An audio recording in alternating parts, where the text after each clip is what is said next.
Hey, it's Erika. I revolutionize healing and thriving opportunities by unifying real food nutrition, mind-body integration, and individualized biochemistry. In this video, I'm going to share with you 7 hidden things sabotaging your blood sugar results. I see this all the time. You're doing everything right. You are eating all the right satiating, most blood sugar stabilizing foods. You know how to eat, but your test results are coming back kind of elevated for your blood sugar. What's going on? So there's 7 things that can be going wrong, and I'll share those with you. Number 1 is dehydration. This is pretty common, and it's pretty easy to fall into this trap, especially when you're testing your fasting glucose levels.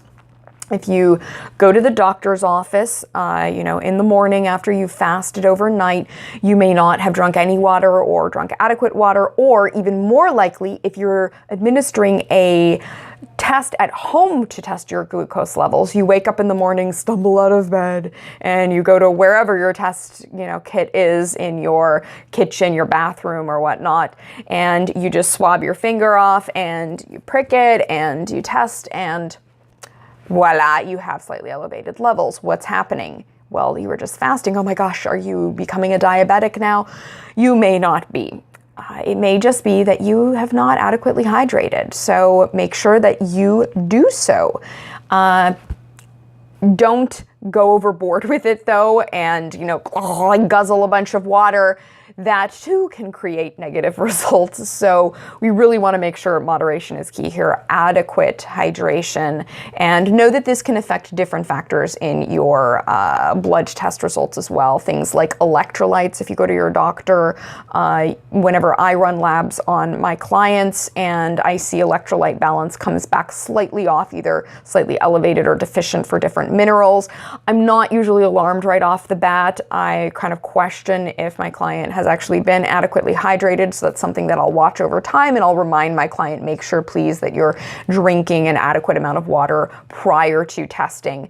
And this is easy to forget because when we are fasting also, fasting means food and many beverages that would cause fluctuations in your blood sugar levels, but not water. Water is not part of fasting in this case, so check that. That's number 1, excuse me. Number 2 is soap. Yes, soap. So I purposefully have selected one of the cleaner varieties of soap just to show that even as clean as you get, this can oftentimes be a hidden confrontation.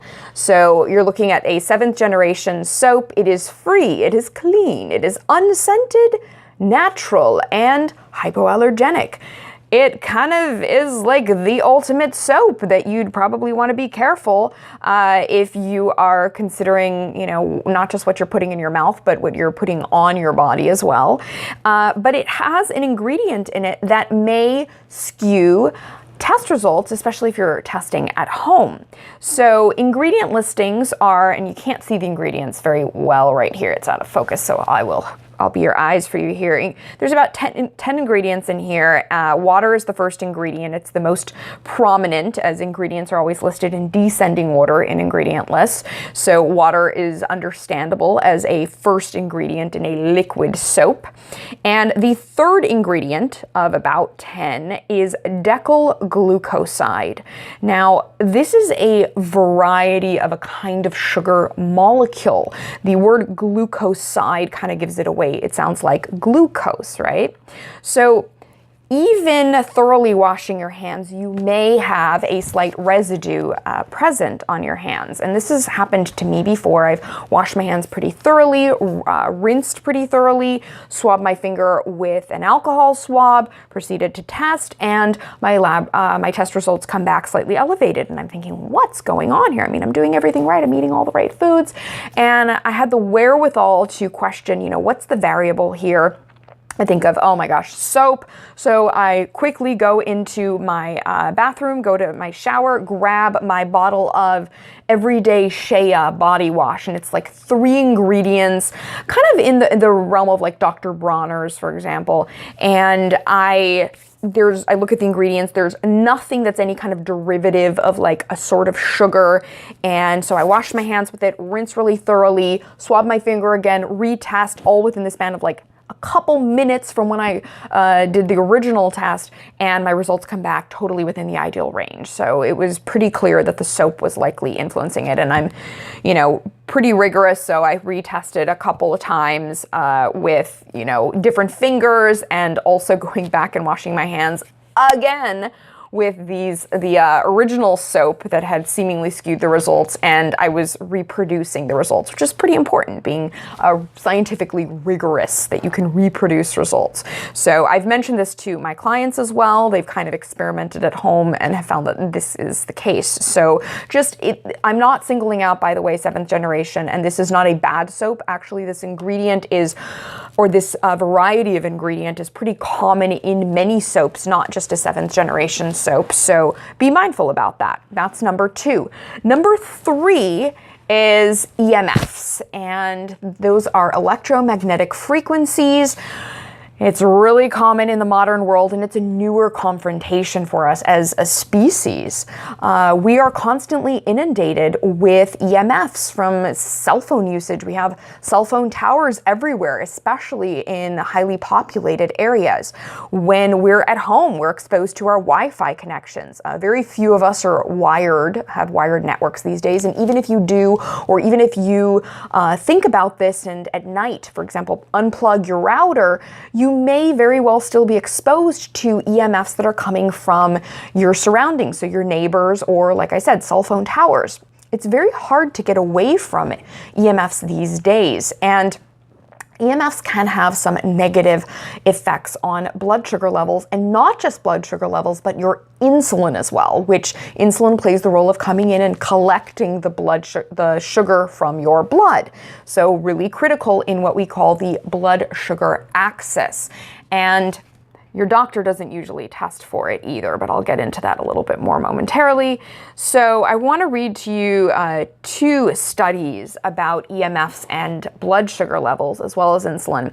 The first is titled Effects of Exposure to Electromagnetic Field Radiation, EMFR, generated by activated mobile phones on fasting blood glucose.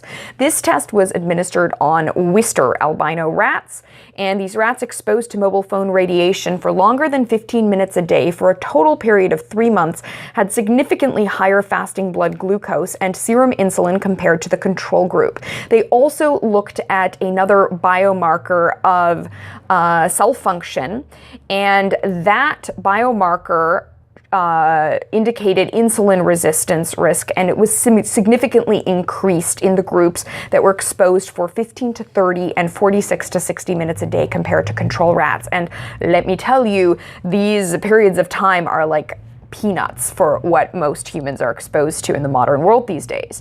The researchers concluded that the study showed an association between long-term exposure to activated mobile phones and increase in fasting glucose, blood glucose, and serum insulin in albino rats. So no bueno.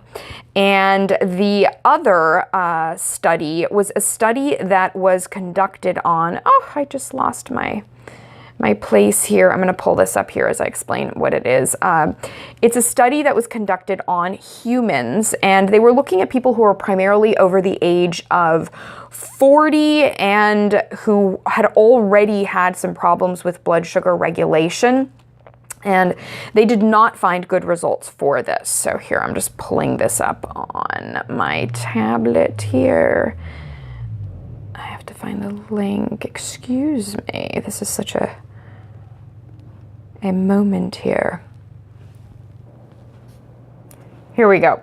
Effects of mobile phone radiation on health of diabetic patients. I'll just skim right over to the conclusion here. From the above readings and comparisons of blood sugar level results, it is evident that mobile phone radiations adversely affect human health. Talking over a mobile phone has proved to increase the blood glucose level in humans in the case when age is ranging from 40 years and above. Also, if humans are affected from high levels of blood sugar or they are already diabetic patients. The results from samples have also proved that blood glucose levels have increased dramatically to higher levels when such people are made to talk over 15 minutes on a mobile phone. That's, again, peanuts, over 15 minutes. Mobile phone usage is harmful for the health of diabetic people if they are already reporting high levels of glucose in their blood. So, we just don't have enough research on this right now. I would say that this is very likely the case that it would impact people who are fairly stable, but there are groups that are going to be more adversely affected than others, and this is an example of one of them. So EMFs, we need to make sure that we are taking proper precautions. Again, this is a newer confrontation.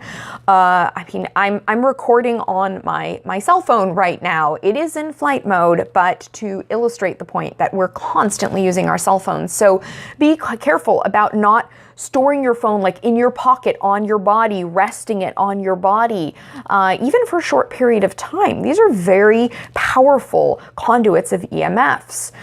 Men are more likely than women to have it much closer to their bodies simply because they, usually put it in pockets, whereas women put it in their purses. So be cautious about that. Don't hold your phone directly to your ear. Even many phone instruction manuals indicate that you should be holding the phone at least, they say, an inch, which I don't think is enough, but an inch away from your head. Ideally, you'd want to maybe put the phone on speaker, but of course you're still holding it then. Ideally, if you can use a wired device of some sort, like a blue tube earbud. So it's like a normal earbud that's wired, and it plays off of the verbiage of Bluetooth, right, which you do not want to use because that's just transmitting wirelessly to your phone, and that's also going to conduct EMFs. So you want to use a blue tube technology. So it's just a plastic tube, and sound is transmitted through the tube to your earpiece, and allegedly this can reduce the EMF exposure by anywhere from about 97 to 99%. I personally use these accessories for speaking into my phone. I can feel a kind of weird head buzz or kind of like inability to concentrate when I've had greater cell phone exposure, so I don't do that.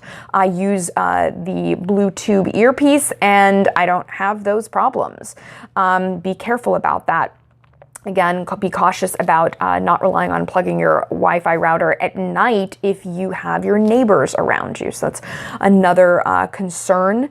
And make sure to investigate if you live near a cell phone tower. If you have a lot of health issues, that's something to consider, even beyond your blood sugar. But blood sugar is so foundational for so many other factors in your health. Let's see, am I forgetting anything else here? Not putting your phone on your body, using a connection device. I think that about covers it. Oh, last one is being careful about not using your phone when you're in your car, because the hood of your car can actually amplify cell phone signals and further expose you to harmful EMFs. So that's number 3. Number 4 is stress. And this is because stress produces a cascade of biochemicals in the body, including the stress hormone cortisol. And cortisol adversely affects blood sugar. So this, much like EMFs, is not going to be something that's skewing an accurate result. Because for number 1 and number 2, hydration and the soap that you're using, your blood sugar could very well be in range, but the test isn't going to show it because there's some unknown variable, right? But with number 3 EMFs and with number 4 now, both of these factors are actually affecting your blood sugar. So you could be eating all the right foods, but your blood sugar levels are just sabotaged because there's this other factor. And this is why I always say food isn't just limited to what we put in our mouths. Food extends so far beyond that, and it goes all the way to what are we intaking in this sort of greater ecosystem that we're a part of. It's so much more than just what we put in our mouths. And so stress is something to watch out for. This dovetails into number 5, which is sleep. If you don't have adequate sleep, enough hours of sleep per night, or if you do not have adequate refreshing sleep, so you're sleeping multiple hours but sleep isn't deep enough, so you need to look at, is there too much light in your room? Maybe get some blackout curtains, cover up or turn off anything that might have like low levels of light in your room when you're sleeping. If your room is really loud, consider sleeping with earplugs or getting some kind of like a white noise device to mask noise. And that, because not getting adequate sleep impacts your cortisol levels, which it's the same thing as your body's stressed out. It's like number 4. So that's number 5. Number 6 is food sensitivities. And I mean, this is where we start getting into this topic of bioindividuality, because you could be eating all the quote unquote right foods to stabilize blood sugar and insulin, but one of those foods, or more than one, may not be right for you, uniquely you. And you're not going to know more about this until we really look under the hood. So, the reason for this is that food sensitivities also trigger cortisol in the body, and cortisol adversely affects blood sugar. So you need to be mindful about, it's not just, am I eating all the right foods? Well, there's not always a universal right food or group of foods for every single human being. In fact, that's actually the exception, that a person can do well with just about anything. So that dovetails into number 7, which is bioindividuality. And this is just in a broad sense. If you are looking at your blood test results, and you're looking at your blood sugar, but you're not looking at test results, that's really going to skew things, because you don't know exactly what makes you uniquely you. And this kind of segues into this discussion of the blood sugar axis.